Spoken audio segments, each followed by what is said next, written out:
చెయ్యాలి చెల్లి పెళ్ళి మళ్ళీ మళ్ళీ అన్నట్లుంది ప్రధానమంత్రి నరేంద్ర మోడీ గారి వ్యవహార సభ. ఆంధ్రప్రదేశ్ రాజధాని అమరావతికి సంబంధించి ఆల్రెడీ ఒకసారి ప్రధానమంత్రి హోదాలో వచ్చేసి శంకుస్థాపన చేశారు, శిలావిన్యాసం చేశారు.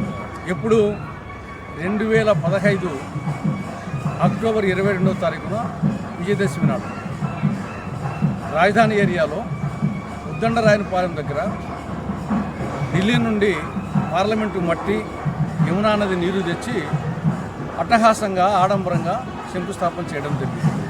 ఇప్పుడు 2015 10 ఏళ్ళు అయింది.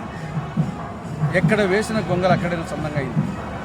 ఇప్పుడు మళ్ళా రేపు మే 2వ తారీఖున మళ్ళా శంకుస్థాపనకు మళ్ళా భూమి పూజ చేయడానికి వస్తున్నాం. అందుకోసం ఇది ఎలా ఉందంటే చెయ్యాలి చెల్లి పెళ్ళి మళ్ళీ మళ్ళీ అన్నట్టు. దానికి కావాల్సింది నిధులు. ఆల్రెడీ శంకుస్థాపన చేశారు, నిధులు ఇస్తే పనులు అవుతాయి. నిధులు మాత్రం ఇయ్యరు, శంకుస్థాపనలు మాత్రం చేస్తూ ఉంటారు. కాబట్టి ఇప్పటికైనా విభజన చట్టంలో సెక్షన్ 94 ప్రకారంగా కేంద్ర ప్రభుత్వము రాజధానికి సంబంధించి నిధులు ఇవ్వాలి. ఆ నిధులు ఇచ్చి దాన్ని త్వరగా పూర్తి చేయాలని కాంగ్రెస్ పార్టీ ప్రధానమంత్రి నరేంద్ర మోడీ గారిని డిమాండ్ చేస్తా ఉంది. ఇక రెండవ అంశం, సోనియా గాంధీ గారి మీద, రాహుల్ గాంధీ గారి మీద నేషనల్ హెరాల్డ్ కేసులో వాళ్ళ మీద ఛార్జ్షీట్ వేయడం జరిగింది నిన్న ఎన్ఫోర్స్మెంట్ డైరెక్టరేట్.